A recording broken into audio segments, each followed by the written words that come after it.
अभी रिसेंटली एक मेरा प्रोजेक्ट खत्म हुआ है, वो माइग्रेशन प्रोजेक्ट था और वो project end to end development था। पूरा माइक्रोसॉफ्ट स्टैक था। हम सबसे पहले हम यूज़ कर रहे थे एजर डेटा वेयर हाउस, जहाँ हमारा डेटा आ रहा था। देन हम उसको मूव कर रहे थे एजर एनालिसिस में। देन हम उसको मूव कर रहे थे पावर बीआई में। एजर डेटा वेयर हाउस की जगह डेटा ब्रिक्स यूज़ कर रहा हूँ। यहाँ पे हम लोग पाइथन पार्क वगैरह का यूज़। तो आज हम बात करेंगे कि as a experience data analyst मैं डेली बेसिस पे क्या काम करता हूँ। इस वीडियो को हम दो पार्ट में डिवाइड करेंगे। पहले मैं बताऊंगा कि as a experience data analyst मैं क्या काम करता हूँ, और जब मैं as a fresher data analyst field में आया था तब मैं क्या काम करता था। अभी रिसेंटली एक मेरा प्रोजेक्ट खत्म हुआ है, वो माइग्रेशन प्रोजेक्ट था और वो project end to end development था। मतलब कि मुझे सीक्वल क्वेरीज लिखनी थी, फिर अपना डेटा मॉडलिंग भी मुझे करनी थी और डेक्स भी मुझे लिखना था, पावर बीआई भी मुझे करना था। उसका जो पूरा स्टैक था, पूरा माइक्रोसॉफ्ट स्टैक था। हम सबसे पहले हम यूज़ कर रहे थे एजर डेटा वेयर हाउस, जहाँ हमारा डेटा आ रहा था। देन हम उसको मूव कर रहे थे एजर एनालिसिस में। देन हम उसको मूव कर रहे थे पावर बीआई में। अभी मैं आपको बताता हूँ कि मैं एज अ इंडिविजुअल मैं क्या काम करता था। तो मैं, जैसा मैंने बताया कि मैं एंड टू एंड डेवलपमेंट में इन्वॉल्व था। तो हमारा प्रोजेक्ट, सिंस ये माइग्रेशन प्रोजेक्ट था, तो हमको मॉड्यूल वाइज मिला था। मुझे तो हमको मॉड्यूल वाइज काम मिला था। जैसे कि आप एग्जाम्पल ले लो, मुझे सेल्स का एक मॉड्यूल मिला था जिसका मुझे एंड टू एंड डेवलपमेंट करना था कि सीक्वल क्वेरीज लिखनी थी। मतलब मुझे स्टोर प्रोसीजर लिखने थे, देन मुझे व्यूज बनाने थे, देन फिर मुझे डेटा मॉडलिंग करनी थी, उसकी फैक्ट और डायमेंशन, एंड देन फिर उसको मूव करके पावर बीआई में भेजना था और सारा देखना था डेटा कि सही है कि नहीं है। तो उसमें मैंने क्या किया था कि हमको सिंस वो मुझे क्लाइंट ने दे दिया था, और हम लोग ने डेवऑप्स यूज करते हैं। डेवऑप्स हम लोग दो तरीकों पे यूज करते हैं। एक तो प्रोडक्ट बैकलॉग के लिए, जो हम लोग प्रोडक्ट बैकलॉग हमारी क्रिएट होती है, स्क्रम मास्टर वगैरह जो क्रिएट करते हैं वहीं क्रिएट करते हैं। एंड देन दूसरा काम है CI/CD पाइपलाइन का। तो हम लोग CI/CD पाइपलाइन के लिए भी एजर डेवऑप्स यूज करते हैं। तो अब मुझे फॉर एग्जांपल लेट्स से कि मुझे एक सेल्स मॉड्यूल बन गया। अब मुझे उसका फैक्ट और डायमेंशन दोनों बनाना है। तो अब मैं स्टार्टिंग सिस्टम, और मेरा जो सोर्स सिस्टम है वो SAP है। तो सोर्स सिस्टम से डेटा वेयर हाउस तक डेटा जो आएगा वो डेटा इंजीनियरिंग टीम का काम था। एंड देन फिर वहां से मुझे बिजनेस लॉजिक लिखना है कि अब मुझे अकॉर्डिंग टू द बिजनेस क्या देखना चाहता है उस सेल्स डेटा में, मुझे वो लॉजिक लिखना है वहां से। एंड देन उसको पावर बीआई तक लेके जाना है। अब मेरे पास में रॉ डेटा आ गया, ठीक है। सेप टू डेटा वेयर हाउस कैसे आया,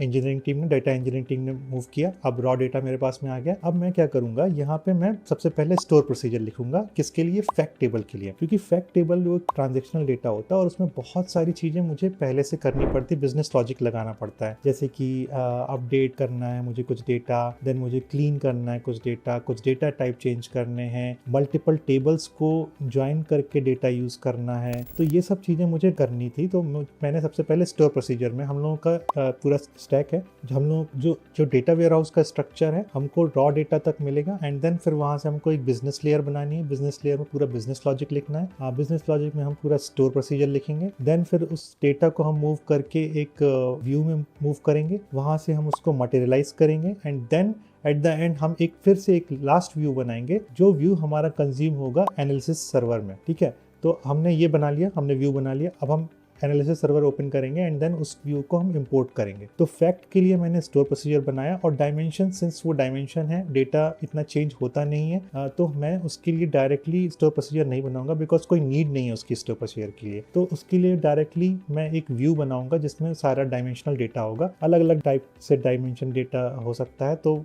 उस हिसाब से प्राइमरी और फॉरेन की के हिसाब से मैं वो डेटा बनाऊंगा, डायमेंशन और फैक्ट दोनों का। एट द सेम टाइम मैं ये ध्यान रखूंगा कि मेरे फैक्ट टेबल में जितने भी डायमेंशन है मेरे सारे आईडीज होने चाहिए, तब तो जाके वो मैप हो पाएगा और तब तो जाके वो मॉडलिंग हो पाएगी। अब मैंने क्या किया, अब मेरा जो डेटा है वो तब तैयार हो गया, वेयर हाउस में व्यूज सारे तैयार हो गए। अब मैंने इनको इंपोर्ट किया एनालिसिस सर्वर पे। एनालिसिस सर्वर पे जब मैं इंपोर्ट करूंगा, अब मैं वहां पे क्या करूंगा, मैं वहां पे दो काम करूंगा। एक तो रिलेशनशिप बनाऊंगा, और दूसरा जो है मैं उसके डेक्स लिखूंगा, जो KPIs वगैरह उसके पार्ट होंगे, उसका वो पूरा पार्ट मैं एनालिसिस सर्वर पे करूंगा। तो पहले मैं मॉडलिंग बनाऊंगा, एंड देन जब वो मॉडलिंग बन जाएगी तो मैं ये डेक्स बनाऊंगा। अच्छा, इस बीच और कि जब हम व्यूज बना रहे हैं एजर डेटा वेयर हाउस पे, तो हम लोग डेवऑप्स यूज कर रहे हैं CI/CD पाइपलाइन के लिए, और ये हमारा हम डेवलपमेंट में डेवलप करते हैं, देन वो QA में मूव करते हैं। डेवलपमेंट में पास होने के बाद, QA में मूव होने के बाद में ये प्रोडक्शन में जाता है, और ये QA में और प्रोडक्शन में हमारी एक प्लेटफॉर्म टीम है, वो मूव करती है after they check that okay everything is good, then they approve the PR। pull request and then they move to QA and on the weekend they move to production. Then ये हो गया. अब हमारे पास में Azure Analysis Server के लिए हम लोग टेबुलर एडिटर यूज़ करते हैं और वहाँ पे मेरा डेटा आ गया. अब मैं वहाँ पे रिलेशनशिप बनाऊंगा, डेक्स बनाऊंगा according to KPIs and then जब ये पूरा बन गया, अब इसको भी मैं जो हमारा रेपो है वो डेवऑप्स में है, तो इसको भी जब मैं चेंजेस करूंगा तो मैं डेवलपमेंट में करूंगा, उसके बाद मैं टेस्ट करूंगा, उसके बाद मैं QA में मूव करूंगा एंड देन प्रोडक्शन में. तो QA में मूव मैं बस केवल पुल रिक्वेस्ट बनाऊंगा एंड देन वो अप्रूव और डिप्लॉय प्लेटफॉर्म टीम करेगी सेम QA में और प्रोडक्शन में. अब जब ये हो गया तब मैं आता हूँ पावर BI में. अब मैं पावर BI को कनेक्ट करूंगा अपने एनालिसिस सर्वर से. तो ये लाइव कनेक्शन ही हो सकता है केवल, तो मैं लाइव कनेक्ट करके अपने सर्वर से कनेक्ट करूंगा एनालिसिस सर्वर से एंड देन अब मेरे पास में पूरा डेटा आ गया. रिमेंबर कि मैं पावर BI में कोई भी डेटा मॉडलिंग नहीं कर सकता और ना डेक्स लिख सकता हूँ. क्यों? क्योंकि मैं एजर एनालिसिस सर्वर यूज करता हूँ जहाँ पे डेक्स और रिलेशनशिप दोनों लिखे जाने हैं. ठीक है, तो इसलिए मैं पावर BI में कुछ नहीं करूंगा. मैं ऑलरेडी रिलेशनशिप बना चुका हूँ और डेक्स भी लिख चुका हूँ. अब मैं यहाँ पे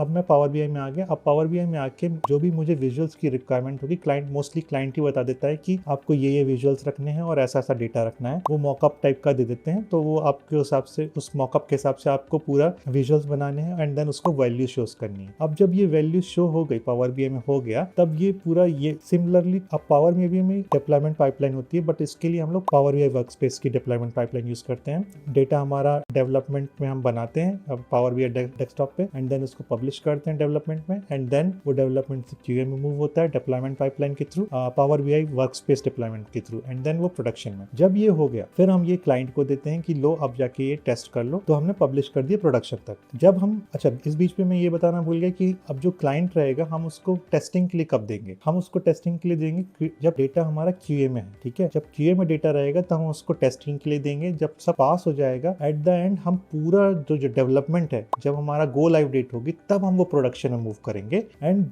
देन फिर हम एक बार फिर से हम भी टेस्ट करेंगे और क्लाइंट भी टेस्ट करेगा एंड देन फिर वो यूजर्स को कम्युनिकेट कर दिया जाएगा कि ये हमारा न्यू एक रिपोर्ट आ गई है, पावर BI रिपोर्ट, और इसको आपको रेफर करना है. तो ये रहा मेरा जो अभी रिसेंट प्रोजेक्ट मैंने खत्म किया. देन दूसरा मैं क्या काम करता हूँ, अभी दूसरा जो मैं प्रोजेक्ट कर रहा हूँ, सिमिलरली अब मैं एजर डेटा वेयर हाउस की जगह डेटाब्रिक्स यूज कर रहा हूँ. यहाँ पे हम लोग पाइथन, स्पार्क वगैरह का यूज करके हम लोग डायमेंशन ऑफ फैक्ट बना रहे हैं. डेटा सिमिलरली हमारा SAP से आ रहा है एंड देन जब ये बन जाएगा हमारा, हम एक POC बना रहे हैं, तो जब ये हम फैक्ट और डायमेंशन बन जाएगा हम इसको पावर BI से कनेक्ट करेंगे. डेटाब्रिक्स को डायरेक्टली हम कनेक्ट कर सकते हैं पावर BI से. उसमें मॉकअप उन्होंने दिया है, हम वो मॉकअप बना के उनको प्रेजेंट करेंगे. अगर वो पसंद आया देन फिर हम उसको QA में मूव करेंगे एंड देन ये जो अभी हम POC कर रहे हैं वो कुछ डेटा के साथ ही कर रहे हैं, मतलब 3 महीने के डेटा के साथ नहीं कर रहे हैं. अगर वो उनको पसंद आया देन फिर हम फुल फ्लेज जो भी उनकी रिक्वायरमेंट होगी 2 या 3 साल की, हम उसमें करेंगे. एंड देन एक और मैं काम कर रहा हूँ, मैं एक ऑटोमेशन भी बना रहा हूँ. सिंस जो मैंने प्रोजेक्ट पे काम किया लॉन्ग टर्म प्रोजेक्ट पे 1 साल के, उसके जो डेटा